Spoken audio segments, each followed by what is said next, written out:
সম্মানিত দর্শক, নেক্সাস টেলিভিশনের সরাসরি নিয়মিত আয়োজন চলমানে আপনাদেরকে আমি মাসুদ ইমরান মান্নু জানাচ্ছি স্বাগত।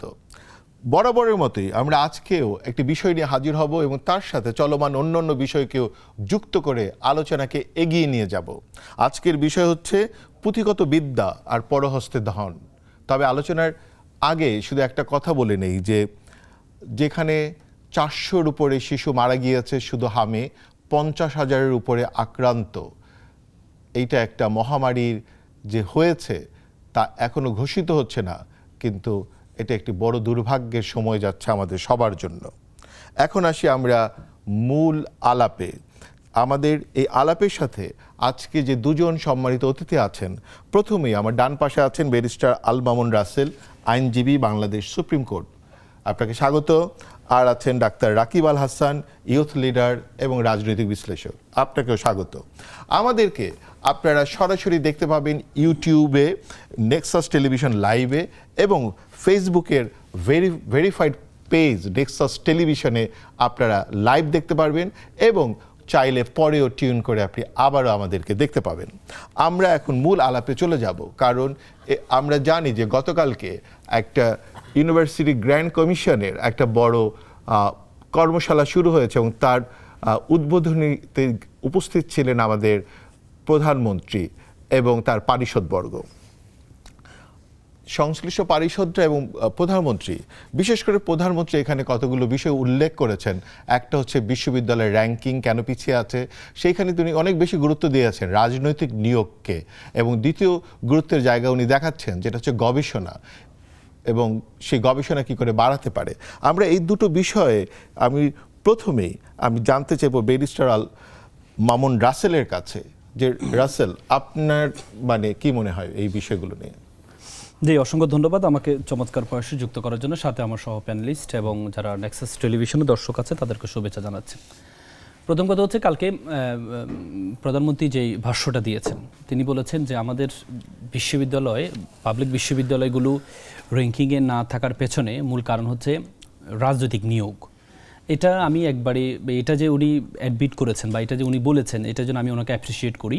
এটা একটা সাহসের বিষয়, এটা বলা একটা সাহসের বিষয়। এটা আমরা কিন্তু ইতিপূর্বে কোনো প্রধানমন্ত্রী থেকে এই সাহসিকতা দেখিনি। কারণ আমাদের প্রধানমন্ত্রীরাই এই যে ইউনিভার্সিটিগুলোকে যখন ইউনিভার্সিটিগুলোতে যখন নিয়োগ দেয়, এই রাজনৈতিক পরিচয় আপনি দেখেন, বিশ্ববিদ্যালয়গুলোতে আমরা দেখেছি 1 থেকে 30 এর মধ্যে যারা পড়াশোনার মধ্যে আছে তাদের মধ্যে দেখা হয় যে কারা কোন অবস্থায়, কোন তার পরিবারের সদস্যরা কোন রাজনীতির সাথে মতাদর্শে আছে, তারপরে কে সে কোন অবস্থায় ছিল, ছাত্র জীবনে সে কি করেছে, তার কোনো পোস্ট পদবি আছে কিনা। যে সরকার আসুক তারা চিন্তা করে, এটা কখনো চিন্তা করে না কোন ছেলেটা মেধাবী, কোন ছেলেটা নাম্বার বেশি পেয়েছে, কোন ছেলেটার গবেষণা ভালো, কোন ছেলেটা শিক্ষক হলে বাংলাদেশের জন্য ভালো কিছু দিবে। এটাকে এই জন্য কিন্তু আমাদের 17-18 বছর আমরা দেখছি ব্রেন ড্রেন প্রচুর হয়েছে। প্রচুর আমাদের মেধাবীরা আমাদের বিশ্ববিদ্যালয় থেকে ফার্স্ট হয়ে, আমরা স্পেশালি ডক্টর মির্জা গালিবের মতো ব্যক্তিরা ফার্স্ট হয়েছে, কিন্তু তাদেরকে ঢাকা বিশ্ববিদ্যালয়ের শিক্ষক নেয় নেই। পরবর্তীতে ওনারা আমেরিকা গিয়ে ইউনিভার্সিটির শিক্ষক হয়েছেন। কিন্তু এভাবে আপনি 17-18 বছর প্রচুর ব্রেন ড্রেন হয়েছে। আপনি শত শত শিক্ষক পাবেন বিভিন্ন বিশ্ববিদ্যালয়ে, অথচ আমাদের বিশ্ববিদ্যালয়গুলোতে যারা শিক্ষক হয় তাদের যে অবস্থা আপনি দেখেছেন। আমাদের ঢাকা বিশ্ববিদ্যালয় বর্তমানে ইউএস ওয়ার্ল্ড যে ইউনিভার্সিটি র্যাঙ্কিং আছে, সেই র্যাঙ্কিংয়ে বর্তমানে 600-র উপরে অবস্থান করছে, এবং এশিয়া ইউনিভার্সিটির যে র্যাঙ্কিং, সেই র্যাঙ্কিংয়ে প্রায় 150-র পরে অবস্থান করছে। অথচ যে ঢাকা বিশ্ববিদ্যালয়কে অক্সফোর্ড বলা হয়, প্রাচ্যর অক্সফোর্ড বলা হতো, যে ঢাকা বিশ্ববিদ্যালয়, সে ঢাকা বিশ্ববিদ্যালয় আজকে যে বর্তমান যে অবস্থা, এটার জন্য কয়েকটা কারণ, শুধু এটা না। শিক্ষক দেখেন, প্রথম কথা হচ্ছে একটা বিশ্ববিদ্যালয় কেমন হবে, একটা বিশ্ববিদ্যালয়ের ছাত্ররা কেমন করবে, ছাত্রদের মেন্টালিটি কেমন হবে। আমরা কিন্তু বড় লেভেলের ব্যক্তি দেখেছি, সক্রেটিস দেখেছি, এরিস্টটল দেখেছি, একজন আরেকজনের স্টুডেন্ট, একজন প্লেটো দেখেছি, ধারাবাহিক স্টুডেন্ট জন্ম দিয়েছে, একজন থেকে আরেকজন বিখ্যাত স্টুডেন্ট হয়েছে। কেন? শিক্ষকের কারণে। কিন্তু আমাদের বিশ্ববিদ্যালয়গুলোতে দেখি যে শিক্ষককে, ভিশনারি কোনো শিক্ষক আমরা পাই না। শিক্ষকরা ক্লাসে দাঁড়িয়ে রাজনৈতিক বক্তব্য দিবেন, শিক্ষকরা ক্লাসে দাঁড়িয়ে তেলবাজি করবেন, শিক্ষকরা আবার টকশোতে গিয়েও তেলবাজি করেন, একটা পক্ষে তেলবাজি করেন। যখন একটা ছাত্র যখন দেখবে যে উনি শুধুমাত্র দলীয় পছন্দের কারণে উনি একটা জায়গায় গিয়ে তেলবাজি করছেন, উনি যখন আবার ক্লাসে গিয়ে উনি যখন বক্তব্য দেন, উনি যখন কথা বলেন, ছেলেদেরকে ভিশনারি চিন্তা করেন, তখন তখন ছাত্ররা ভেবে নেই যে ছাত্রদের এর প্রভাবটা পড়ে না। কেন প্রভাব পড়ে না? কারণ ছাত্ররা মনে করে যে আপনি তো সত্য যেটা সত্য, সাদাকে সাদা বলেন না, আপনি কালোকে কালো বলেন না, তো সুতরাং আপনার কথা আমরা কখনো শুনবো না। আপনি প্রধানমন্ত্রীর সাথে শুধু এটা না, একমত যে রাজনৈতিক নিয়োগ, শুধু এটা না রাজনৈতিক নিয়োগ। আমরা বিশ্ববিদ্যালয়ে পড়ি, আমি ঢাকা বিশ্ববিদ্যালয়ের ছাত্র ছিলাম, আমরা দেখেছি ঢাকা বিশ্ববিদ্যালয়ের যে হলগুলো যে রাজনীতিকরণ, একটা ছাত্র খুব ভীষণ নিয়ে বিশ্ববিদ্যালয়ে ভর্তি হয়, বড় কিছু করবে, কিন্তু প্রথমে একটা ধাক্কা খায়, সে মধ্যবিত্ত পরিবারের সন্তান, নিম্ন মধ্যবিত্ত পরিবারের সন্তান, সে যখন হলে যায় তার একটা সিট পায় না। আপনি যেমন আপনি জাহাঙ্গীরনগরের শিক্ষক, আপনি জাহাঙ্গীরনগরের সিট অ্যাভেলেবল, কিন্তু আমাদের বিশ্ববিদ্যালয়গুলোতে ঢাকা বিশ্ববিদ্যালয় সিট পায় না। আমি একটা এক্সাম্পল আপনাকে দিই। আমার মনে আছে আমি যখন ফার্স্ট ইয়ার হলে উঠেছিলাম, তখন আমাদের একজন ভাই, উনি থার্ড ইয়ারে পড়তেন, ওনার পায়ে একটু পাকা, মানে চলাচল করতে কষ্ট হতো, মার্কেটিংয়ে পড়তো। একদিন আমি গণরুমে উঠলাম, উনি হচ্ছে আমার যে সিট, সে সিটে উনি শুয়ে আছেন, আমি গিয়েছি, উনি নেমে গেলেন। আমি বলছি, ভাই আপনি আমার বড় ভাই, আপনি কেন নামলেন, আপনি সিটে শোন। না না না, আমি তো রাজনীতি করি না। তারপর রাজনীতি না করলে আপনি সিটে থাকতে পারবেন না। না না না, তুমি আমাকে, উনি দুইটা, আমি শেষ করছি, দুইটা সিটের মাঝখানে, আমি এক্সাম্পলটা আপনাকে দিয়ে শেষ করছি, দুইটা সিটের মাঝখানে উনি শুয়ে আছে। আমি রাতে ঘুম থেকে উঠি, পাটা যখন ওনার গায়ে লাগলো, আমি ভয় পেয়ে গেলাম যে ভাই আপনি এখানে, আপনি সিনিয়র বড় ভাই, আপনি তো উপরে আসবেন। না, আমি তো রাজনীতি করি না। এই লোকটা যখন গণরুমে যখন 14 থেকে 17 জন, একটা গণরুমে 10 জন থাকা, 17-18 জন হয়ে যায়, এই লোকটা বাইরে গিয়ে শুইতো, এবং কি গণরুম এবং কি রিডিং রুমে গিয়ে পড়তো।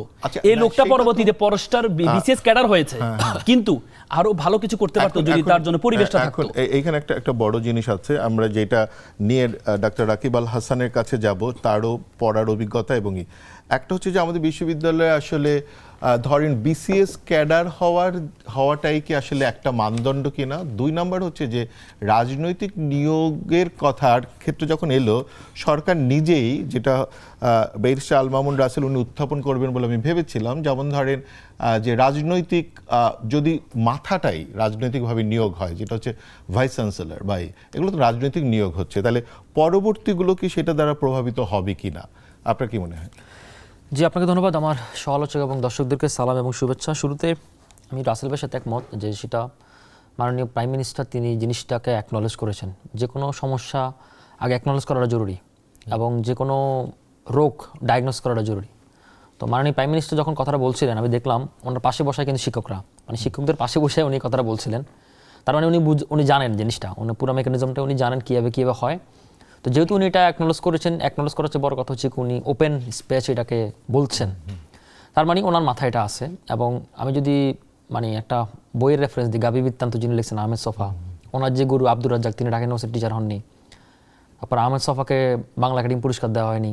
আহমেদ সফার যিনি আবার শিষ্য প্রফেসর সলিমুল্লাহ খান, ওনাকেও ঢাকা ইউনিভার্সিটিতে ডাকা হয়নি। তো এখন ব্যাপারটা হচ্ছে ধরেন আমরা গত 17 বছরের যে আমাদের যে দুর্বৃত্তায়ন শাসন ছিল, সেখানে আসলে ধরেন সরকার আসলে ইউনিভার্সিটিগুলোকে সবসময় কুক্ষিগত রাখার চেষ্টা করতো, কারণ সে সবসময় ভয়ে থাকতো যে ঢাকা ইউনিভার্সিটি বা পাবলিক ইউনিভার্সিটিগুলো কেন্দ্রিক কোনো আন্দোলন গড়ে ওঠে কিনা, এবং তার পতনটা কিন্তু ওই আন্দোলন ওখান থেকে গড়ে উঠেছিল। এবং আমাদের প্রত্যেকটি আমাদের হিস্ট্রিতে যতগুলো দেখেন না, 90-এর যদি অভ্যুত্থান দেখেন, আমাদের স্বাধীনতার আগে গণ অভ্যুত্থান, স্বাধীনতা সব কিছুই কিন্তু ঢাকা ইউনিভার্সিটি বা পাবলিক ইউনিভার্সিটি কেন্দ্রিক। সুতরাং আমাদের মানে রাজনীতির একটা অক্সফোর্ড কেমব্রিজের সাথে আপনি মানে মিল পাবেন না, কিন্তু এটার একটা আলাদা একটা মাহাত্ম্য আছে। এক নম্বর কথা। সেকেন্ড কথা হচ্ছে কি, ধরেন ওই ভাই একটা কথা বলছিলেন যে ঢাকা ইউনিভার্সিটির সকল শিক্ষার্থী সিট পায় না, কিন্তু ঢাকা ইউনিভার্সিটির সকল শিক্ষার্থীকে সিট দেওয়ার মতো পরিবেশ এটা আপনি রাতারাতিও করতে পারবেন না, কারণ ঢাকা ইউনিভার্সিটির স্টুডেন্ট সম্ভবত 35-40 হাজার সিট তো নাই। এখন এটাকেও অ্যাকনলেজ করতে হবে, এটাকেও ডে বাই ডে এটাকে ইমপ্রুভ করতে হবে। আর আপনি যে প্রশ্নটা করছেন যে সেটা হচ্ছে কি ভিসি যদি নিয়োগ হয় তাহলে বাকিগুলো প্রভাবিত হয় কিনা, ডেফিনেটলি হয়। এখন ধরেন আমাদের মানে সেটা ধরেন মানে মানে সরকারের পছন্দ যাদেরকে চেঞ্জ করছেন, তার মেকানিজমটা কি, মানে কি যোগ্যতা থাকলে সে আসলে একজন ভাইস চ্যান্সেলর হতে পারবেন? এটা তো আসলে ধরেন অনেকগুলো ক্যাটাগরি থাকে এখানে। এখন অ্যাডমিনিস্ট্রেশন মানে ভিসি পদটা কিন্তু অ্যাডমিনিস্ট্রেশন পদ। ভিসি কিন্তু এমন না যে উনি খুব ভালো পড়ালে ওনাকে ভিসি বানাতে হবে।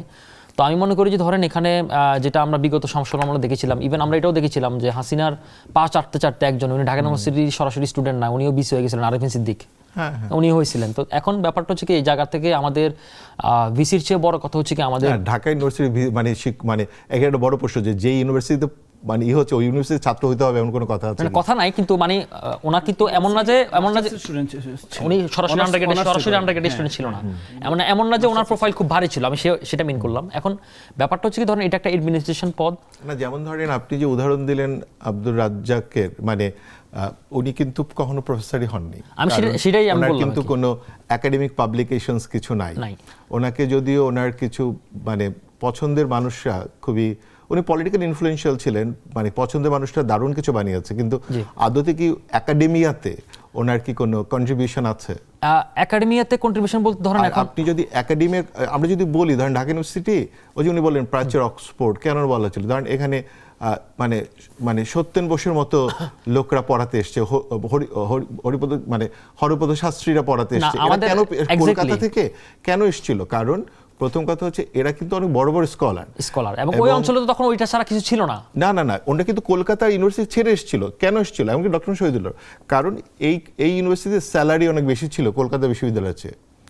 এটা একটা অন্যতম কারণ, এবং ব্যাপারটা হচ্ছে ধরেন আমাদের ঢাকা ইউনিভার্সিটির হিস্ট্রি তো আমাদের মানে উপমহাদেশ ভাগ হওয়ার আগে, বাংলাদেশ স্বাধীন হওয়ার আগে, মানে এটা তো একটা ধরেন মানে এই অঞ্চল ভিত্তিক, মানে ধরেন আমাদের এই ঢাকা কেন্দ্রিক 1933 হ্যাঁ 21 সালে প্রতিষ্ঠা হয়েছে, প্রতিষ্ঠা হয়েছে। তো সেই জায়গা থেকে ধরেন আমাদের এটা তো ধরেন অনেক একটা হিস্ট্রিক্যাল মোমেন্টার রয়েছে। তো এই যে এখন আপনি যে আসছেন 100 বছর পরেও এই ঢাকা ইউনিভার্সিটি বা এই বিশ্ববিদ্যালয়ের যে মান বা বিশ্ববিদ্যালয়ে ধরেন আপনার অনেক অপ্রতুলতা রয়েছে, যেমন হচ্ছে কি আপনার ঠিকভাবে রিসার্চে ফান্ডিং হয় না, বা আমাদের সেই রিসার্চের সুযোগটা নাই। তারপর আপনার রাসেল ভাই যে কথা বললেন যে এখানে বরাদ্দ নাই, রিসার্চের ক্ষেত্রে কিন্তু কোনো বরাদ্দ নাই, আমি সেটাই বললাম। শিক্ষকরা যেমন ধরেন ইন্টারন্যাশনাল কনফারেন্সে যাবে, সেই জন্য সেটা বাজেট নাই, সেটার কোনো বাজেট নাই, আমি জানি সেটা। এবং শুধু তাই না, এবং আপনার মানে শুধুমাত্র ধরেন এই সাউথ এশিয়াতে যদি শুধু যান, তাহলে ইউজিসির বরাদ্দ আছে 12,000 টাকা। 12,000 টাকা দিয়ে আপনি ঢাকাতে সিটাও যেতে পারবেন না। যাই হোক, এখন ব্যাপারটা হচ্ছে ধরেন এখানে ভাইয়েরটা কথা বললো না যে এখানে ধরেন ইউনিভার্সিটিতে ফার্স্ট হয়ে টিচার হতে পারেননি, মানে এরকম ঘটনা ঘটেছে ধরেন একেবারেই নন পলিটিক্যাল। সে শুধু ধরেন এমন না যে হাসিনার আমলে বা অন্যান্য যে সরকারের আমলে তার সরকারি দল না, সে ধরেন একেবারে নিউট্রাল কেন, এটাও তার একটা অপরাধ ছিল। এরকম অনেক মানুষ আমি দেখলাম, আমার ফ্রেন্ড সার্কেল অনেক আছে। আমার এক ফ্রেন্ড, সে ট্রিপলিতে ফার্স্ট হওয়া, কিন্তু সে তাকে কখনো ডাকে নাই, সে টিচার হতে চেয়েছিল সারা জীবন, পরে সে এখন ইউএসএ চলে গেছে। তো এখন এই জায়গাটা তো আপনার যদি আপনি নাহলে তো আমাদের এই যে ব্রেনগুলা চলে যাচ্ছে, বা ধরেন একজন খুব ভালো ছোটবেলা থেকে সে তার এম ইন লাইফ ঠিক করছে ইউনিভার্সিটি টিচার হবে, ঢাকা ইউনিভার্সিটি টিচার হবে, ঢাকা ইউনিভার্সিটি যে চান্স পেলো, তার রেজাল্ট ভালো, তার পাবলিশনস আছে, মানে সবগুলো ক্যাটাগরি সে ফিল আপ করার পর হতে পারছে না। তো এটা তো একটা আমাদের এই জেনারেশনটাকে হতাশাগ্রস্ত করে, ডিপ্রেশন ফেলে দেয়। তো এই জায়গাটা থেকে আমি মনে করি, ধরুন যেহেতু মাননীয় প্রধানমন্ত্রী জিনিসটাকে অ্যাকনোলেজ করেছেন, হ্যাঁ, তো অ্যাড্রেস করেছেন, আমি মনে করি যে এই জিনিসটা উনি উত্তরণের চেষ্টাও করবেন। আর অন্যান্য যে মানে শঙ্কার জায়গাগুলা কিংবা ধরেন অন্যান্য যে মানে সমস্যাগুলা, ধরেন বাজেট ঘাটতি, বরাদ্দের ঘাটতি, হল সিট সবকিছু মিলে, ইভেন রাজনৈতিক পরিবেশটাও, সবকিছু মিলে এই জিনিসটা আমি মনে করি না যে ওভারনাইট সলিউশন হবে। কিন্তু যেহেতু অ্যাকনোলেজ করেছেন, আমি আশা করব মানে অতি দ্রুত এটা যেন উন্নতি ঘটে। এবং শুধু তাই না, ধরেন সরকারের মাত্র 3 মাসের মাথা সরকার যেহেতু এটাকে অ্যাড্রেস করেছে, আমি চাইবো এটা যে সরকার যখন 5th বছরে পা দিবে তখন এটার প্যারামিটারটা যেন অনেক হাই থাকে। মানে এখানে আরো অনেকগুলো জিনিস লাগবে, মানে একটা র্যাঙ্কিং এর জন্য কতগুলো প্যারামিটার লাগে, রাইট। সেই জায়গাগুলো নিয়ে আমরা আলাপ দিব। আমরা এখন একটা ছোট্ট বিরতি নিব, আমরা বিরতির পরে আবার ফিরে আসতেছি, যেখানে আমরা র্যাঙ্কিং এর আসলে কি কি লাগে এবং আদর্শ শিক্ষক এবং বিশ্ববিদ্যালয় অর্জনগুলোকে আমরা কিভাবে দেখব, সেইটা নিয়ে আলাপে ফিরবো। আমাদের সাথেই থাকুন, দেখতে থাকুন চলমান।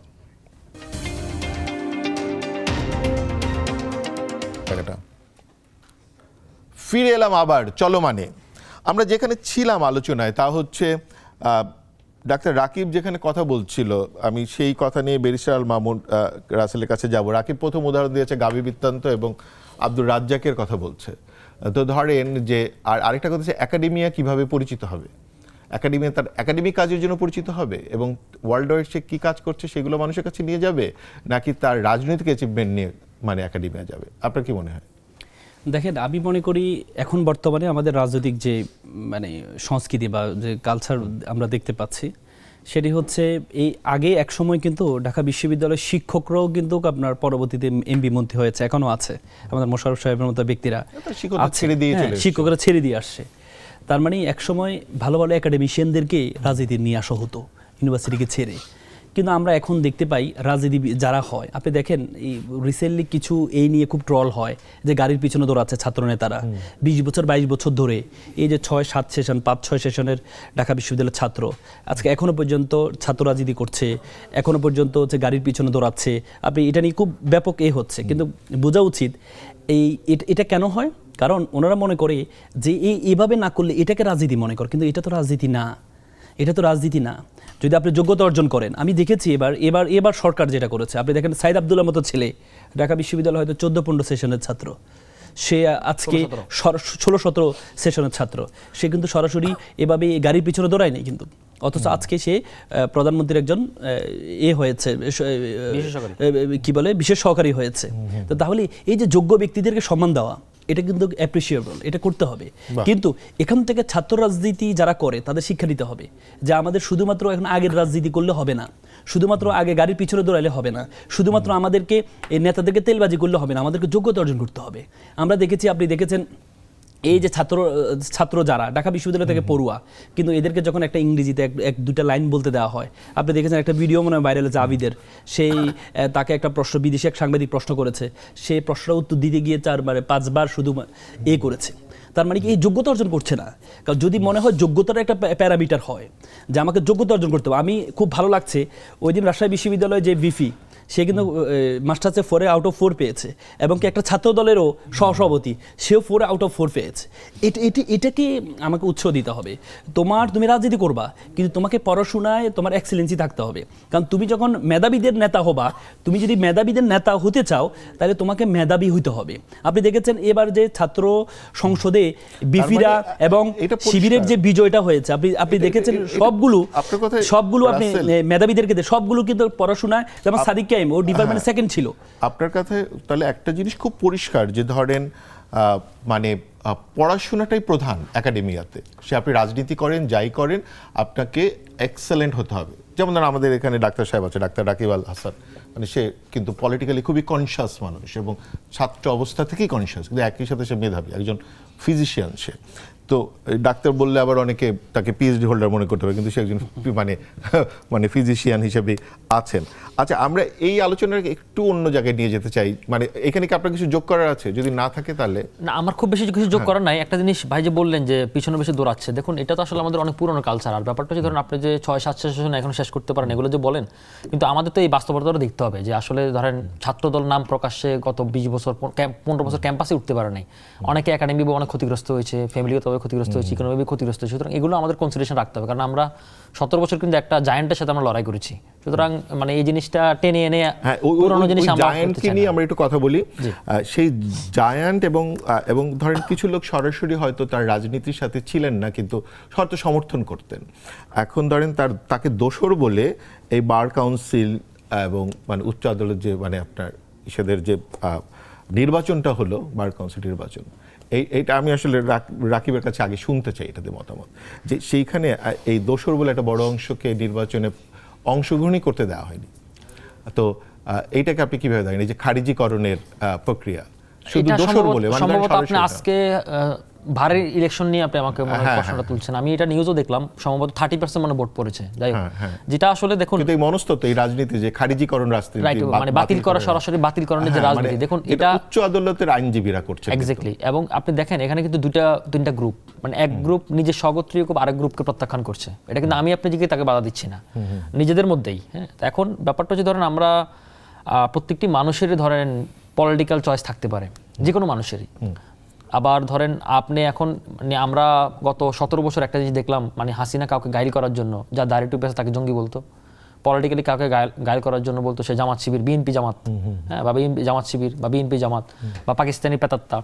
তো এই ট্রেন্ডটা থেকে আমরা আসলে বের হতে চাই, এক নম্বর কথা। সেকেন্ড কথা হচ্ছে ধরেন আপনি যে খারিজকরণের কথাগুলো বলছেন, আমার কথা হচ্ছে ধরেন এই মুহূর্তে যেহেতু নিশ্চয়ই আওয়ামী লীগের সাথে ট্যাগ করে আওয়ামী লীগ দোষর বলে করা হচ্ছে, কিন্তু দেখুন যেহেতু এই মুহূর্তে আওয়ামী লীগের বিষয়টা এখনো সেটেল ডাউন না, কারণ এটা একটা বিচারিক প্রক্রিয়ার মধ্যে রয়েছে।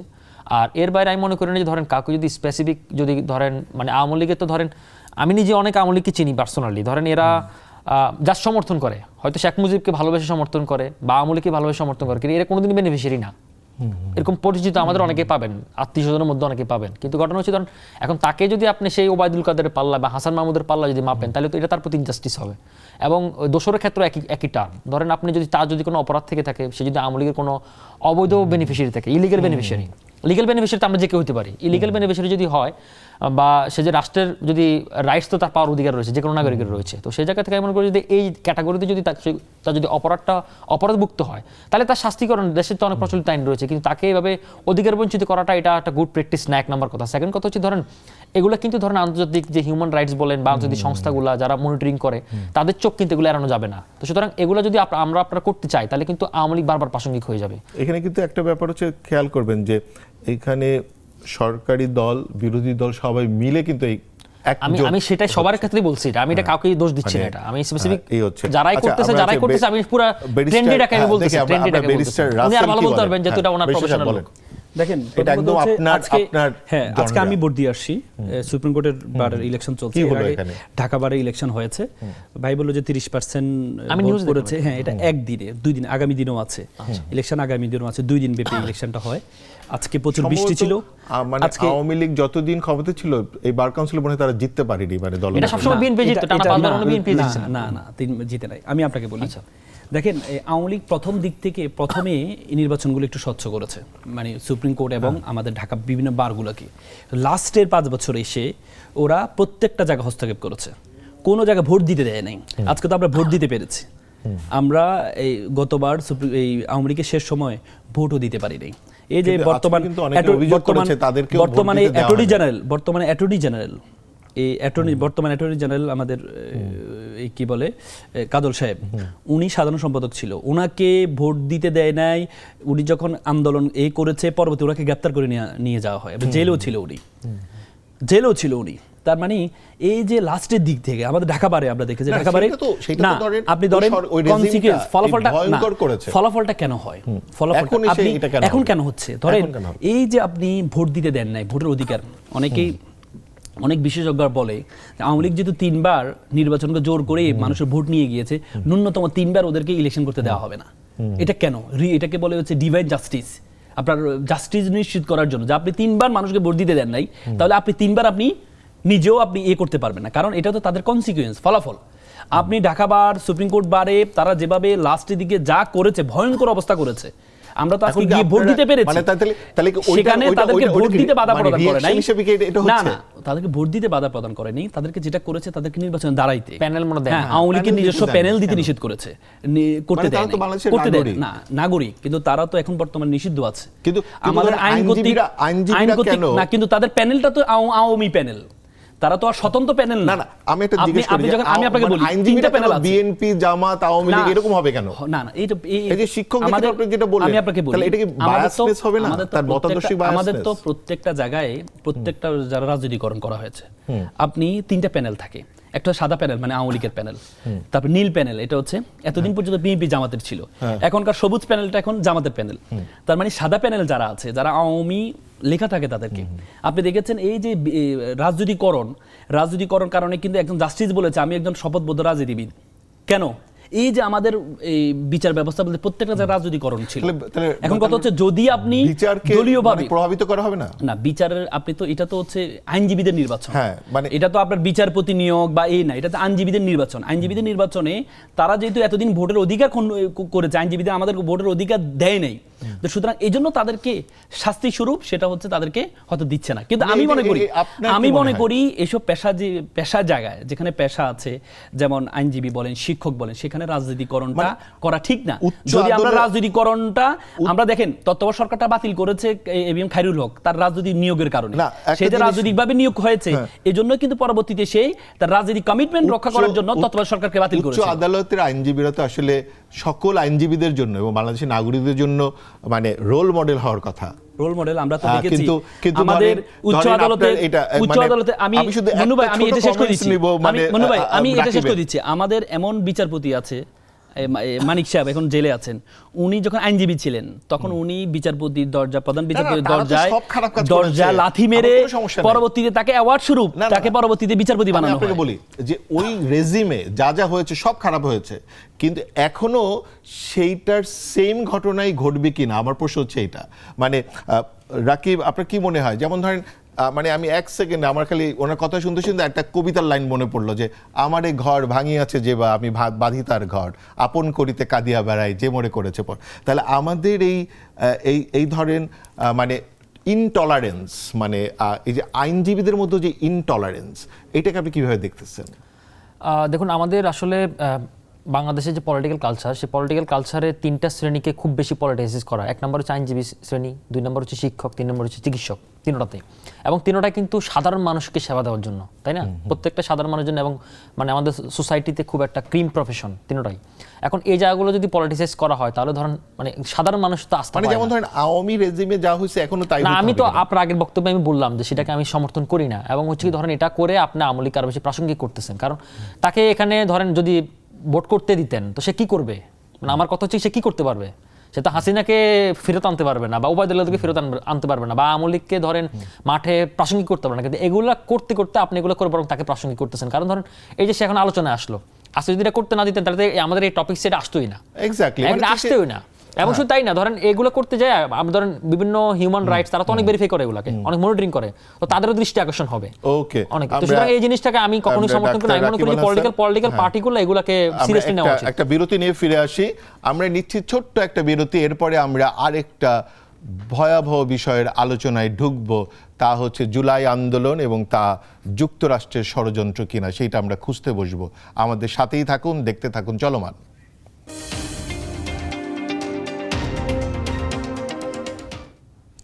ফিরে এলাম আবার চলমানে। আমরা আলোচনাটাকে এখন যেখানে নিয়ে যেতে চাই, কারণ আমাদের দেশের একজন প্রথিতযশা বুদ্ধিজীবী চিন্তক ফরহাদ মাজার একটা কথা বলেছেন, তা হচ্ছে রেজিম চেঞ্জ করেছে যুক্তরাষ্ট্র, দেশ আমাদের হাতে নেই। তাহলে আমার প্রথম প্রশ্ন হচ্ছে বৈরশাল মামুন রাসেল, জুলাই আন্দোলন কি যুক্তরাষ্ট্রের ষড়যন্ত্রের কারণে ঘটেছে? দেখেন, প্রথম কথা হচ্ছে এটা ডাহা মিথ্যা কথা আমি বলবো। কেন ডাহা মিথ্যা কথা? যদি যুক্তরাষ্ট্রের কারণে হতো তাহলে যুক্তরাষ্ট্রের যখন এই অ্যাম্বাসেডর বা হাই কমিশনার অ্যাম্বাসেডরকে যখন আক্রমণ করা হয়েছিল 2013 কি 14 সালে,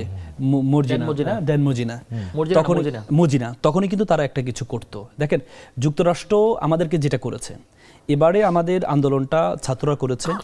ছাত্ররা যখন একটা অবস্থা নিয়ে আসছে, লাস্ট ধাক্কাটা আন্তর্জাতিকভাবে হয়তো তারা দিয়েছে, কিন্তু আন্দোলন, রক্ত, জীবন সবকিছু আমাদের ছাত্ররা দিয়েছে। যদি যুক্তরাষ্ট্র দিতে পারতো তাহলে শেখ হাসিনা সরকার এতদিন কন্টিনিউ করতো না। কিন্তু যুক্তরাষ্ট্র যেটা করেছে সেটি হচ্ছে, আপনি দেখেন যুক্তরাষ্ট্র ওই সরাসরি হস্তক্ষেপ কিন্তু বহু আগ থেকে বারবার বলা হচ্ছিল যুক্তরাষ্ট্র করবে, কিন্তু যুক্তরাষ্ট্র কখনো করেনি। কারণ তাদের এখানে বিএনপি এই ভারতের একটা অ্যালায়েন্স আছে, সেই অ্যালায়েন্স সরকারি দল, বেসরকারি দল সবাই তো শুধু বিভিন্ন এমবাসিতে চলে যায়। না, এটা দেখেন, এটা ভারতের, যেহেতু ভারত পুরোপুরি শেখ হাসিনা সরকারের পক্ষে ছিল, এজন্য চাইলেও যুক্তরাষ্ট্র এখানে ইন্টারফেয়ার করতে পারে না, কারণ এখানে চায়না ভারত একটা আলাদা একটা ছিল। হ্যাঁ, কিন্তু আমরা বারবার দেখেছি কিন্তু এখানে যুক্তরাষ্ট্র যেটি করেছে, যুক্তরাষ্ট্র হচ্ছে আমাদের বিপ্লবটাকে, মানুষ যে এত বড় একটা আন্দোলন করলো সেটাকে শুধু একটা ষড়যন্ত্র হিসেবে দেখবো? না, এটা আমি তো শুরুতে বলেছি এটা একটা ডাহা মিথ্যা কথা, এবং কি এটাকে একটা সর্বশেষ আমি মনে করি, আমি একটু শেষ করতে দেন আমাকে। এটা সর্বশেষ যেটা হয়েছে সেটা হচ্ছে, আমরা যখন বিপ্লবটা হলো বা অভ্যুত্থানটা হলো, পরবর্তীতে আমাদের বিপ্লবটাকে, গণঅভ্যুত্থানটাকে তারা চুরি করেছে আমি মনে করি। কিভাবে চুরি করেছে আমি বলি। এই যে আপনি দেখেন, এই যে আমাদের প্রতিরক্ষা উপদেষ্টা, উনি আমেরিকান নাগরিক, ওনাকে এনে পরবর্তীতে প্রতিরক্ষা উপদেষ্টা বানানো হলো। তারপর ডক্টর মোহাম্মদ ইউনূস তো স্বাভাবিক নোবেল বিজয়ী যারা হয় তারা তো আমরা বুঝি একটা আমেরিকার একটা ভাবমূর্তি বা আমেরিকার সাথে একটু থাকে। তো সব মিলে পরবর্তীতে আপনি দেখেছেন, এবং কি শেষের দিকে অন্তর্বর্তীকালীন সরকারের সব আন্দোলনের সময়, আমি বারবার বলছি, আন্দোলনের সময় আন্তর্জাতিক যে একটা সাপোর্ট, সেই সাপোর্টটা হয়তো যুক্তরাষ্ট্রের সহযোগিতা ছিল। কিন্তু আন্দোলন করেছে আমাদের ছাত্ররা। কিন্তু আন্দোলন পরবর্তী অন্তর্বর্তীকালীন সরকারটা যখন শেষের দিকে যখন চুক্তিটা করলো, তখন কিন্তু আমরা এটাকে কনফার্ম হয়ে গেলাম। যখন যে এটা সর্বশেষ যাওয়ার আগে আপনি দেখেছেন যে 16 ডিসেম্বর, এর আগে 14 ডিসেম্বর আমাদের বুদ্ধিজীবীদের হত্যা করেছে যাওয়ার আগে। যাওয়ার আগে যে চুক্তিটা, আত্মঘাতী যে চুক্তিটা করেছে, এবং এই প্রতিরক্ষা উপদেষ্টা একটা কমিটমেন্টের আলোকে পররাষ্ট্রমন্ত্রী হয়ে গেল, তখন আমরা বুঝতে পেরেছি যে আমাদের এই যে বিপ্লবটাকে আমেরিকা এক পর্যায়ে চুরি করে নিয়ে গিয়েছে, এবং এটার ফলাফল এবং যে বাণিজ্য চুক্তি, এটার ফলাফল এবং কনসিকুয়েন্সটা আমরা একটা মজার কথা বলেছেন যে 16 ডিসেম্বর আগে 14 ডিসেম্বর যে আসলে বুদ্ধিজীবী হত্যা হলো। কিন্তু ধরেন যে আমি একটু রাকিব আল হাসানের কাছে আসবো, যেমন ধরেন আপনার কি ফরহাদ মাজারের এই বক্তব্যটা অনেকটা মুক্তিযুদ্ধ যখন হয়েছে তখন যেমন মুক্তিযুদ্ধ বিরোধী যতগুলো শক্তি তারা বলতো যে এটা হচ্ছে ভারতের ষড়যন্ত্র, আর এখন আমরা জুলাই আন্দোলন পাচ্ছি যুক্তরাষ্ট্রের ষড়যন্ত্র, এই ধরনের বক্তব্য দেওয়ার কি মানে এত বড় বড় মানে সংগ্রামগুলোকে নিয়ে? ধন্যবাদ আপনাকে। দেখুন, আসলে ফরহাদ মাজার ভদ্রলোক যে কথাটা বলেছেন, উনি আসলে একজন পাবলিক ইন্টেলেকচুয়াল হিসেবে খুব ইনফ্লুয়েন্সিয়াল, অনেক বছর থেকে বাংলাদেশে খুব ইনফ্লুয়েন্সিয়াল, এবং উনি এ কথাটা তো পুরা ইন্টারিয়াম টাইমে কখনোই বলেননি, কারণ ওনার স্ত্রী, ওনার নিজস্ব সহস্ত্রী ফরিদা আক্তার, তিনি উপদেষ্টা ছিলেন। তো তিনি তখন কেন বাধা দিলেন না? উনি কি এতদিন পর এটা বুঝলেন? তো সুতরাং ওনার নিশ্চয়ই এখন নতুন কোনো মোটিভ আছে, ইল মোটিভ আছে। এই কারণে আমার ধারণা যে উনি ইল মোটিভ থেকে এগুলো বলেন, এবং ওনাকে নিয়ে আসলে অনেক কন্ট্রোভার্সি রয়েছে। হাসিনার আমলে ওনাকে গুম করা হয়েছিল উনি বলে, কিন্তু পরবর্তী আমরা জানতে পারলাম সে গুমের এটাও সাধারণ নাটক ছিল। তো এই কারণে আমি ওনার কথা খুব সিরিয়াসলি দেখতে চাই না। কিন্তু ব্যাপারটা হচ্ছে কি, যারাই ধরেন এই সাথে একটা কথা যুক্ত করে দেই, সাবেক উপদেষ্টা ফরিদা উনি বলছেন বিএনপি জামাতের মত নিয়ে যুক্তরাষ্ট্রের সঙ্গে বাণিজ্য চুক্তি হয়েছিল, যে বাণিজ্য চুক্তি নিয়ে এখন আমরা সবচেয়ে বেশি শঙ্কিত। আচ্ছা, ওকে, ফাইন, আমি সে প্রসঙ্গ আসবো। এখন দেখুন হচ্ছে, ধরেন আমাদের যখন এই আপনি যেটা বললেন যে আমাদের এত বড় বড় অর্জনগুলোকে যখন এই ধরনের ট্যাগ দেওয়া হয়, এগুলোর অর্থ হচ্ছে কি, ধরেন মানুষের এই যে জীবন দেওয়া, মানুষের যে আত্মত্যাগ, সেটাকে অবমূল্যায়ন করা, এবং ধরেন মানুষকে আসলে ডিনাউন্স করা, ওন না করা। তো সেই জায়গা থেকে ধরেন তারা এই জিনিসগুলোকে মনে করে অন্যের ক্রেডিট। আমি একটা উদাহরণ আপনাকে দিই, ধরেন এরশাদ পতনের যে আন্দোলনটা, তাই না, এখন শেষ পর্যন্ত কিন্তু তার পক্ষে সেনাবাহিনীও ছিল, যেসব মিলিটারি শাসক ছিল, কিন্তু একটা সময় যখন দেখলো যে আর কুলে উঠতে পারতেছে না, তখন তার নিজস্ব বলটা তার থেকে সরে যায়। যেমন জেনারেল নুরুদ্দিন তার থেকে সরে গেল, পরে এরশাদের শান্তিপূর্ণভাবে তার পতন হলো। হাসিনার পতনটা আপনি দেখেন, একটা সময় কিন্তু আমরা এটাও দেখেছিলাম, বিবিসির ফুটেজও দেখেছিলাম যে হেলিকপ্টার দিয়ে গরম পানি মারা হচ্ছে, হেলিকপ্টার দিয়ে গুলি করা হচ্ছে, কিন্তু একটা সময় দেখা যায় সেনাবাহিনী সরে গেল। আপনি দেখেন, মনে থাকবার কথা 4 অগাস্ট, সেখানে যখন আন্দোলন ছাত্র জনতা তারা ট্যাঙ্কারের উপর নাচানাচি করতেছিল, ট্যাঙ্কার রং করতেছিল, তো সাধারণ তারা তখন এটার সাথে সায় দিল। এখন ব্যাপারটা হচ্ছে, পৃথিবীতে সবগুলো আন্দোলন এভাবে হয়, যখন আপনি একটা সরকারের বিরুদ্ধে বা একটা ফোর্স, রাষ্ট্রীয় ফোর্সের বিরুদ্ধে লড়াই করেন, রাষ্ট্র তো সবসময় বল প্রয়োগকারী সংস্থা, তো সে তখন বৈধ অবৈধ উপায়ে, ইলিগেল উপায়ে ফোর্সফুলি সে বল প্রয়োগ করে, কিন্তু যখন সময় দেখে যে জনগণের সাথে আর কুলে উঠতে পারে, তখন সে সমর্থন হারিয়ে ফেলে। এমন আমাদের এখানেও দেখেন, আমাদের এখানে কিন্তু ধরেন ওই রাসেল ভাই যে কথা বলছেন, এটার সাথে আমি একমত। ধরেন এখানে সবাই এটাকে ওন করছে। এখন যদি আমেরিকা যদি পতন ঘটাতো, একটা আপনি নিশ্চয় মনে থাকার কথা, 24-এর একদম ইলেকশনের আগে এরকম হুঁশিয়ারি আসে, যখন র্যাবের উপর নিষেধাজ্ঞা দেওয়া হয়, তখন বলা হয়েছিল যে আপনি যদি আবার ইলেকশনটা যদি পার্টিসিপেট ইলেকশন না হয়, সব দল যদি ইলেকশন অংশগ্রহণ না করে, তাহলে কিন্তু আমরা বিসিএস দেখা দিব, কিন্তু আমরা বিসিএস কিন্তু দেখে নেই। সুতরাং এই জিনিসগুলো আসলে ধরেন আমেরিকা তার স্বার্থের জন্য, সে তার স্বার্থের জন্য চিন্তা করবে। আমরাও তখন আমেরিকা যখন এখানে যখন আপনি নিষেধাজ্ঞা দিচ্ছিল র্যাবকে বা হাসিনাকে বেঁধে ফেলতেছিল, আমরা এটাকে সমর্থন দিচ্ছিলাম, কারণ তার সাথে আমার কনসেপ্টটা মিলতেছিল, উইন উইন সিচুয়েশন, কারণ সে ডেমোক্রেটিক পক্ষে কথা বলছিল, আমরাও তার পক্ষে, এই কারণে তার পক্ষে আমরা সমর্থন দিচ্ছিলাম। কিন্তু এখানে যে মানুষের এটা চোখের সামনে জিনিসগুলা, মানুষের রক্ত দিছে, মানুষ আত্মত্যাগ করছে, ধরেন যে ছেলেটা, এতিম ছেলেটা, যে রাস্তার পথশিশু, যে মাদ্রাসার ছেলেটা, সাধারণ ছেলেটা যে এখানে গেছে, সেটাই এডুকেশন মেনে যায় নাই, সে তো তার রক্তের বিনিময়ে একটা, আমি তো আপনাকে বললাম যে একটা সময় যখন রাষ্ট্র টাকার মানে হাসিনা যখন পারতেছিল না, সেনাবাহিনী বা অন্যান্য ফোর্সগুলো পারতেছিল না, তখন তারা সারেন্ডার করছে, এছাড়া কিছুই না। আর আপনারা যে চুক্তির কথা আছেন, ফরিদা আক্তারের কথা দেখুন, এটাতে আসলে ধরুন উনি যে কথা বলছে জামাত বিএনপি দুজনে সায় ছিল, ডেফিনেটলি সায় ছিল। যদি সায় না থাকতো তাহলে তো এটা হতো না।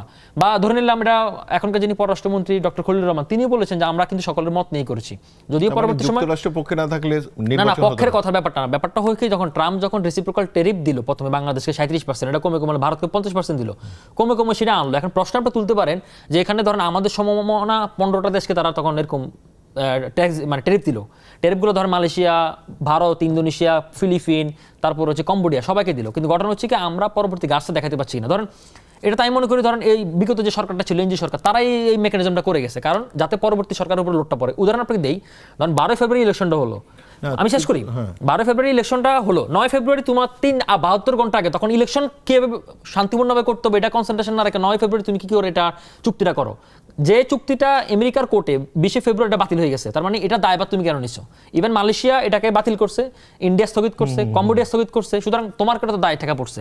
আর আমি মনে করি যেহেতু কথা বলছে যে বিএনপি জামাত সকলের দায় ছিল বা সকলের মত ছিল, এটার ক্ষেত্রে আমি বিশেষ করি, কারণ যদি মতামত না থাকতো তাহলে নিশ্চয়ই পার্লামেন্টে বিরোধী দলের নেতা জামাতে আমি তিনি প্রতিবাদ করতে, তাকে তো আমরা প্রতিবাদ করতে দেখিনি। সুতরাং আমি মনে করি যে এটা বাংলাদেশের জন্য এখন এটা কমিয়ে আনা হচ্ছে, কিন্তু এখানে কথা আছে ধরেন এটা পার্লামেন্টে আমরা মনে করি সবসময় পার্লামেন্টে উঠানো উচিত এবং এটা ওপেন করা উচিত, কারণ বাংলাদেশের সংবিধান তাই বলে এবং জনগণের জন্য আপনি এটাকে ওপেন করা দরকার। কিন্তু বিশ্ব এখন যে পোলারাইজেশন দিয়ে যাচ্ছে একটা পরিষ্কার সেখানে আমরা নিশ্চয়ই একটা কোন একটা পক্ষে দিয়ে যেতে হবে। ছোট্ট মতামত নিব, যেটা হচ্ছে যেমন ধরেন মুক্তিযুদ্ধ নিয়ে আপনি তো বললেনই ষড়যন্ত্র বলা হচ্ছে ভারতীয়। আচ্ছা, এখন যেমন ধরেন এইটার সাথে আমার কাছে মনে হয় যে আরেকটা কি কানেকশন আছে, যে ধরেন রবীন্দ্রনাথ নিয়ে যখন সোসাইটিতে একদম একটা নতুন রাজনৈতিক দলের বড় নেতা যখন নানা ধরনের অ্যালার্জি উৎপাদন করেন বা ধরেন বিরোধিতা করেন, এগুলো কি সম্পর্কিত হয় কেন ফরহাদ মাজার বা এই স্কুলের সাথে? আপনি রবীন্দ্রনাথ ঠাকুর কথাটা টানছেন? হ্যাঁ, দেখুন আমরা ধরেন আমাদের আচ্ছা আমি এখানে একটা ইন্টারেস্টিং আলাপ দিই, আমি আলাপটা আরো এই আলাপটা আমি আরো অনেক টক শোতে অনেক সেমিনার আমি দিয়েছি। তখন এখানে আসলে ধরেন আমাদের 5ই আগস্টের পর একটা নতুন প্রবণতা আমরা দেখলাম যে ধরেন কাজী নজরুল ইসলাম এবং রবীন্দ্রনাথকে মুখোমুখি করার প্রবণতা। এটা কিন্তু একটা মানে বহুদিন ধরে হচ্ছে, কিন্তু এটা কিন্তু এখন অফিশিয়ালি করা হচ্ছে। ধরেন আপনি যদি কেউ যদি ধরেন একটু খুব শুদ্ধ বাংলা কথা বলতে চায় তখন তাকে বলে যে রবীন্দ্রপ্রেমী বা রবীন্দ্রনাথ টোনে কথা বলছে বা কলকাতার টোনে বলছে। তো এটা আমি মনে করি একটা নতুন মেরুকরণ এবং এক্ষেত্রে রবীন্দ্রনাথকে বারবার মুখোমুখি করা হচ্ছে। দেখুন এখানে অহেতুক আর ভারতীয় ষড়যন্ত্র, যুক্তরাষ্ট্র ষড়যন্ত্র, এক্স্যাক্টলি এই প্রসঙ্গটা টানার জন্য, একই লাইনে প্যারামিটার টানার জন্য এখানে আসলে ধরুন ভুল যুক্তি দেওয়া হয়। ধরুন বলা হয় যে রবীন্দ্রনাথ ঠাকুর বাংলাদেশ চায়নি, রবীন্দ্রনাথ ঠাকুর এখানে বিশ্ববিদ্যালয় চায়নি। আমি এই দুটোর ব্যাখ্যা আবার দিই এখানে। ধরেন রবীন্দ্রনাথ ঠাকুর যখন মারা যায় তখন উপমহাদেশে ভাগ হয় নাই, বাংলাদেশ তো বহুত পরের হিসাব। সুতরাং বাংলাদেশ চাওয়া না চাওয়া রবীন্দ্রনাথ কিছু যায় আসে না। আর সেকেন্ড আরেকটা আলাপ হচ্ছে কি রবীন্দ্রনাথ ঠাকুর এই অঞ্চলে বিশ্ববিদ্যালয় চায়নি। দেখুন রবীন্দ্রনাথ ঠাকুর নিজে একটা, আমি রবীন্দ্রপ্রেমী না কিন্তু যেটা ফ্যাক্ট সেটা আমি আপনাকে বলি। ধরেন হচ্ছে কি ধরেন রবীন্দ্রনাথ ঠাকুর বাংলাদেশ এখানে ঢাকা বিশ্ববিদ্যালয় চায় না। এখানে যে অরিজিনাল যে ফ্যাক্টটা নিউজটা ফ্যাক্টটা হচ্ছে এরকম যে রবীন্দ্রনাথ ঠাকুর একটা মানে একটা বিলং করতো একটা হচ্ছে মানে রাজ পরিবার বা একটা জমিদার পরিবার, একটা জমিদার পরিবার সে বিলং করতো। তখন ব্রিটিশ সরকার যারা আমাদের শাসন করতো তারা বলতেছিল যে এই জমিদার সরকার থেকে খাজনা বা কর্জ নিয়ে চাঁদা নিয়ে বা যেটাকে আমরা চাঁদা বলি ডোনেশন নিয়ে এখানে একটা বিশ্ববিদ্যালয় করবো, এটা সে বিরোধী করেছিল। এটা আরেকটা ইন্টারেস্টিং আলাপ আছে। 1921 সালে যখন এই বিশ্ববিদ্যালয় স্থাপিত হয় তখন 1925-26 সালে উনি এখানে আসছেন। পশ্চিমা যে বিশ্ববিদ্যালয়ের যে কনসেপ্ট এইটারই বিরোধিতা ছিল, যে কারণে উনি আসলে শান্তিনিকেতন বানিয়ে দেখিয়েছেন যে কিভাবে হওয়া দরকার। এক্স্যাক্টলি তো সেটা একটা মুখোমুখি করার দরকার চেষ্টা করে। এবং আপনি দেখেন একটা পক্ষ কিন্তু এটাও বলে, আমি শেষ করি আমাকে 10 মিনিট সময় দেন, সেটা হচ্ছে ধরেন 10 মিনিট সময় দেওয়া যাবে না, একটা বিরতি নিতে হবে। আমি শেষ করে দিই তারপর বিরতি যান। একটা পক্ষ কিন্তু এখানে ওই বলে না যে ধরেন আমাদের মুক্তিযুদ্ধে ছিল ভারত পাকিস্তানের ষড়যন্ত্র, এখানে আমরা মুক্তিযুদ্ধ করছি। আবার এখনো রেজিম চেঞ্জটাকে বলে যে ধরেন এটা আমেরিকার ষড়যন্ত্র, এটা হাসিনার সাথে আমেরিকার ষড়যন্ত্র, মানে পিপলকে যে ডিজোন করার ব্যাপারটা। তো যখন দেখেন এখানে অনেকের যখন বাক বটরাটা ঠিকভাবে হয় না তখন তারা এইসব কথাবার্তা বলে, এবং আমি মনে করি যে ফরহাদ মাজার এই প্রসঙ্গে এই কথাটা এখানে বলেছেন। অনেক ধন্যবাদ। আমরা এর একটা ছোট্ট বিরতি নেব, বিরতির পরে আমরা আবার ফিরে আসব, যেখানে আমরা অনেক বেশি গুরুত্ব দেব পদ্মা ব্যারেজ এবং কাঁটাতারের রাজনীতি নিয়ে। আমাদের সাথেই থাকুন, দেখতে থাকুন চলমান।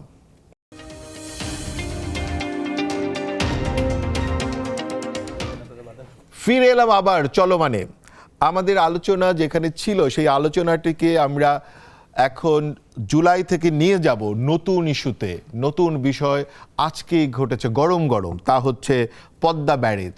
পদ্মা ব্যারেজ আমরা করতে যাচ্ছি এবং একই সাথে পশ্চিমবঙ্গে গতকালকেও আমরা বলেছি যে কাঁটাতারের রাজনীতি শুরু করা হয়েছে এবং নতুন সরকার প্রথম দিনেই যে কার্যদিবসে প্রথম কাজটি করেছে কাঁটাতারের রাজনীতি পশ্চিমবঙ্গের সরকার। এবং এই দুটোকে নিয়ে আমি প্রথম আলোকপাত করার জন্য অনুরোধ করব ব্যারিস্টার আল মামুন রাসেলকে। জি দেখেন, প্রথম কথা হচ্ছে তিস্তা যে পানি বন্টন যে এইটা ফারাক্কার যে পানি বন্টনের বিষয়টা এতদিন পর্যন্ত কেন্দ্রীয় সরকার, যেমন আওয়ামী লীগ সরকার সময় আমরা দেখেছি কেন্দ্রীয় সরকার আমাদের পক্ষে থাকতো, কিন্তু এই যে তাদের পশ্চিমবঙ্গের যে সরকার, এই সরকার যখন তৃণমূল কংগ্রেস হওয়ার কারণে মমতা এটার এগেনিস্টে বলতো, তখন বারবার মোদি বলতো যে আমাদের হাতে নেই, এই পশ্চিমবঙ্গ সরকারের কারণে এটা হচ্ছে না। কিন্তু এখন তো হচ্ছে তাদের নিজস্ব সরকার, শুভেন্দুবাবু আসছে, তাদের নিজস্ব সরকার, এখন কিন্তু এই অজুহাতটা দেওয়ার তাদের আর সুযোগ নেই।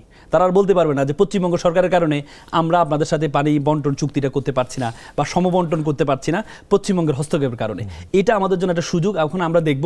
আর মোদী সরকার এতদিন পর্যন্ত আমাদেরকে যে দেখিয়েছে, আশা দিয়েছে যে পশ্চিমবঙ্গের কারণে পারে না, এখন তো তাদের নিজস্ব সরকার আসছে, আমি আশা করি আমরা একটা পজিটিভ দিক পাবো। তারপরে দেখেন আপনি যেটা বললেন পদ্মা এই ব্যারেজে যেটা এবার আজকে একনেকে যে প্রায় 35,000 কোটি টাকা যে অনুমোদন দিয়েছে, দেখেন পদ্মা ব্যারেজটা এটা কিন্তু অনেক আগ থেকে শুরু হয়েছে। আমরা যখন 1961 সালে যখন ফারাক্কা ব্যারেজ তারা শুরু করেছিল, তখন পাকিস্তান সরকার কিন্তু শেষের দিকে, মানে 70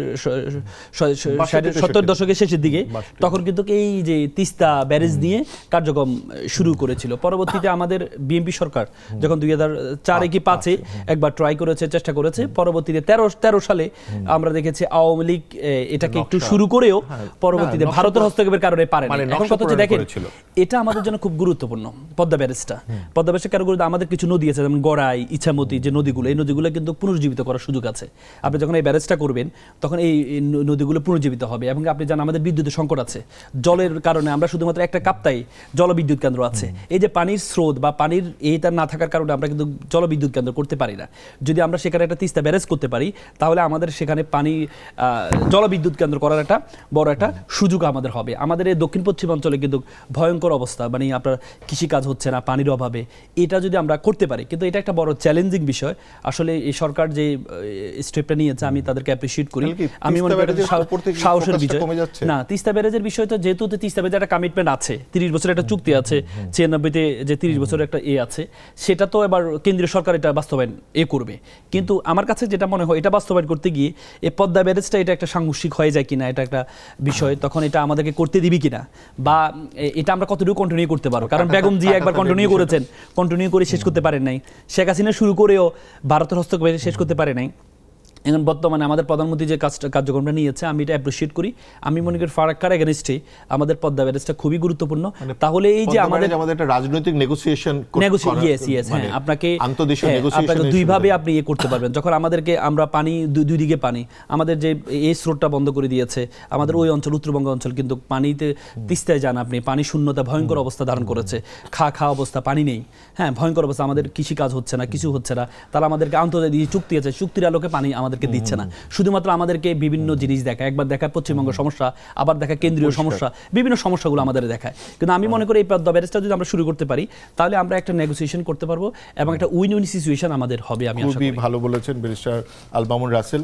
ডাক্তার রাকিব আল হাসান, জি আপনি তো বিষয়টা জানেনই, বলেন। আচ্ছা আমি একটু বলি, সেটা হচ্ছে ধরেন ভাই অনেক কথাই বলে ফেলছে, আমি আর কথাগুলো রিপিট করতে চাই না। এখানে যে ব্যাপারটা সবচেয়ে বেশি জরুরি সেটা হচ্ছে ধরেন এই সরকার দায়িত্ব নেওয়ার পর থেকে এই সরকারকে একটা স্টিগম্যাটাইজ করা হচ্ছে যে এই সরকার ভারতের নেগোসিয়েশনে আসছে, ভারতের হস্তক্ষেপে আসছে। কিন্তু আপনি দেখেন শুধু পদ্মা ব্যারেজটা শুরু করার ব্যাপার না, আজকে এখানে যিনি পানি সম্পদ মন্ত্রী জনাব শহীদুদ্দিন চৌধুরী তিনি একটা কথা বলেছেন যে পদ্মা ব্যারেজ আমাদের স্বার্থের ব্যাপার, ভারতের সঙ্গে আলোচনার কিছু নেই। মানে একেবারে ডিনাউন্স করে দিয়েছেন আলোচনাটা, মানে কোনো আলোচনার প্রশ্নই উনি দেখেন না। অথচ যে গঙ্গা এখানে প্রবাহিত, এখানে পদ্মা আসছে, এবং গঙ্গা পদ্মার ক্ষেত্রে সবসময় প্রতিটা গভর্নমেন্টে সবসময় এক মেরুতি থাকে। কংগ্রেস বলেন, বিজেপি বলেন, আওয়ামী লীগ বলেন, বিএনপি বলেন, সব একসাথেই থাকে। এখন ইন্টারেস্টিং যে জিনিসটা সেটা হচ্ছে ধরেন এখানে একটা বড় আকারের প্রকল্প হলো, এখানে আরও কিছু জিনিস সিরিয়াস কনসার্ন নেওয়া উচিত। এক নম্বর হচ্ছে ধরেন যে ভারত এর ফলে, আমি বাই পজিটিভগুলো বললাম, আমি একটু সংখ্যার জায়গা থেকে একটু বলি, নাহলে কথা রিপিট হয়ে যাবে। তো সেটা হচ্ছে ধরেন সংখ্যার জায়গা যেটা, সেটা হচ্ছে আমাদের এই সরকারকে এই জিনিসগুলো আমি মনে করি আর একটু কনসার্ন হওয়া উচিত। কারণ হচ্ছে ভারত এবার নতুন করে আন্তঃনদী প্রকল্প নিচ্ছে। তো আন্তর্জাতিক প্রকল্প নেয় তাহলে কিন্তু গঙ্গার পানি এখানে আর আসতেছে না, এবং সে এই উজানের ফলে পানিগুলো কিন্তু উত্তর থেকে দক্ষিণে ফেরত আসবে। সুতরাং আমাদের অনেক নদী কিন্তু পলি আক্রান্ত, ক্ষতিগ্রস্ত হতে পারে, এক নম্বর জিনিস। দুই নম্বর বিষয় হচ্ছে কি সরকারের ব্যাপারটা হচ্ছে ব্যারেজ কেন লাগতেছে, ব্যারেজ এই কারণে লাগতেছে যেটা আপনি পানি পাচ্ছেন না। তো পানি তো ওখান থেকে আসে, যদি পানি বন্ধ হয়ে যায় তার মানে তো আপনার ব্যারেজ করে খুব লাভ হবে না, সিরিয়াস কনসার্ন। সেকেন্ড, থার্ড হচ্ছে ধরেন আমি মনে করি যেহেতু আন্তর্জাতিক চুক্তি অনুযায়ী 54টা নদী আমরা শেয়ার করি এবং এখানে আমাদের অনেক পুরনো চুক্তি রয়েছে, আমি মনে করি যে এই সরকার পলিটিক্যাল কনসাসনেস নিয়ে প্রত্যেকটি পার্টি থেকে নিয়ে এবং সরকার আন্তর্জাতিক আদালতে পানি নিয়ে হিস্সাটা আগে চাবে। কারণ আপনি পানি যদি না পান তাহলে এত মূল্যবান ব্যারেজ কিন্তু দিন শেষে কোনো কাজে আসবে না। Third concern. ফোর্থ কনসার্ন হচ্ছে কি ধরেন এটা একটা বড় মেগা প্রজেক্ট। সুতরাং হাসিনার সময় আমরা অনেক মেগা প্রজেক্ট দেখেছি, কিন্তু সেই মেগা প্রজেক্টগুলো সাস্টেনেবল হয়নি এই কারণেই, কারণ হচ্ছে এখানে প্রচণ্ড পরিমাণ দুর্নীতি ছিল। সুতরাং আমি মনে করি যে সরকার যেহেতু একটা উদ্যোগ নিয়েছে, এই উদ্যোগের ফলে সরকার যেন মানে রিগার্ডিং যে দুর্নীতি যা আছে এগুলো যেন ঠেকায়। আমি একটু যোগ করি, এর ফলে সরকার একটা তার এই পদ্মা ব্যারেজটা তার নির্বাচনী ইশতেহারে ছিল এবং এর ফলে সরকার মাত্র 2.5 মাস বা 3 মাসের সময়ের মধ্যে সরকার যেটা চালু করতে পেরেছে বা এটা যে ঘোষণা দিয়েছে এটা একটা বড় মাইল ফলক, এবং এর ফলে অনেক আমি চাইলে টাইম দিয়ে এগুলো নিউজ ঠিক আকার আছে, আসছে, না, না, এগুলার ওটা দরকার নেই, রিপিট কিন্তু করতে চাচ্ছি না। আমি একটু কাঁটাতারের রাজনীতি। রাইট, কাঁটাতারের রাজনীতি এবং তিস্তা ব্যারেজ আমি একটু আসি। তিস্তা সবসময় একটা জিও পলিটিক্যাল স্ট্র্যাটেজিস্ট, কারণ হচ্ছে কি ধরেন তিস্তা একই সাথে ভারতের একটা সেন্সিটিভ এরিয়া নর্থ ইস্ট এরিয়ার মধ্যে রয়েছে এবং সেখানে চায়নাকে বিআরআই সাথে কানেক্ট করে। সুতরাং আমি মনে করি যে ওই যেটা ভাই বললো যে সবসময় সে বলতো যে তোমার অঙ্গ রাজনীতি মানে পশ্চিমবঙ্গে সেটা চায় না, এই কারণে আবার তোমার সেটা বলার সুযোগ নাই, ডেফিনেটলি সেটা বলার সুযোগ নাই, কিন্তু এটা আপনার মাথা রাখতে হবে। কারণ হচ্ছে কি ধরেন এবার যেহেতু ডাবল ইঞ্জিন সরকার, সুতরাং এটা যেহেতু তার বলার সুযোগ নাই। আবার অন্য ক্ষেত্রে আমরা যখন দেখেন এই সরকার কিন্তু যখন তিস্তা নিয়ে আলোচনা করতেছিল ইন্ডিয়ার সাথে পররাষ্ট্রমন্ত্রী, আবার একটা টিম কিন্তু আপনার চীনে গেল এবং পরবর্তী সময় মাননীয় পররাষ্ট্রমন্ত্রী তিনিও ওখানে ভিজিট করেছেন, ভিজিট করে সেখানে তিনি একটা কথা বলে আসছেন যে চীনের এক্সিম ব্যাংকে নর্থান করতে রাজি। সুতরাং আমার যে বিকল্প উইন্ডো মাল্টি রোল ডিপ্লোমেসি যে অ্যাপ্লাই করার কথা সেটা কিন্তু সরকার প্রস্তুত। আমি মনে করি ধরেন সরকার এই জিনিসগুলো উইন উইন সিচুয়েশন হবে, কারণ আমরা আসলে সমতা এবং ন্যায্যতা সম্পর্ক চাই। এবং আমি মনে করি যে এই সরকার যত আপনি সরকারকে ট্যাগ দেন, স্টিগমেটাইজ করেন, সরকার এগুলোকে পিছনে ফেলে সরকার তার নিজস্ব মাল্টি রোল ডিপ্লোমেসিটাই অ্যাপ্লাই করছে এবং সেটা জনগণকে মাথায় রেখে দেখেন। আজকে এই বিষয়টা কিন্তু দেখেন, এটাতে কিন্তু আওয়ামী লীগ জামাত বা এনসিপি বলে কথা নাই, সকলে কিন্তু উচ্ছ্বাস প্রকাশ করছে। সুতরাং আমরা এমন সরকারে চাই যে সরকারটা জনগণকে উন করবে এবং জনগণও সরকারের পাশে থাকবে। খুবই ধন্যবাদ ডক্টর রাকিব আল হাসান এবং ব্যারিস্টার আল মামুন রাসেল, আপনাদের দুজনকে। আপনারা অনেক সুন্দর করে বলেছেন পদ্মা ব্যারেজ। তার সাথে শুধু আমি একটা ছোট্ট জিনিস যুক্ত করি, তা হচ্ছে ফারাক্কা ব্যারেজে ভারত যেটা সবচেয়ে বেশি সাফার করছে তা হচ্ছে পলি ব্যবস্থাপনা চ্যালেঞ্জ, এবং যেই কারণে আপনার মানে বিহারে একটা বড় রকমের অনাস্থা আছে ফারাক্কা এবং ফারাক্কা ভেঙে ফেলানোর পক্ষে। সো আমাদের পদ্মাতেও, হ্যাঁ পদ্মাতেও এই একই ঘটনা ঘটবে কি না এগুলো নিশ্চয়ই আমাদের সরকার এবং যারা এটার ইঞ্জিনিয়ারিং করছেন তারা খেয়াল রাখবেন এবং সেই মাফিকই ব্যবস্থাগুলো নেবেন বলেই আমরা মনে করি। এবং আমাদের আলোচনা শোনার জন্য আপনাদেরকে অনেক অনেক ধন্যবাদ। দেখতে থাকুন চলমান। আগামীকালও আবার একই সময় উপস্থিত হবে আব্দুল নূর তুষারের উপস্থাপনায়। ধন্যবাদ সবাইকে।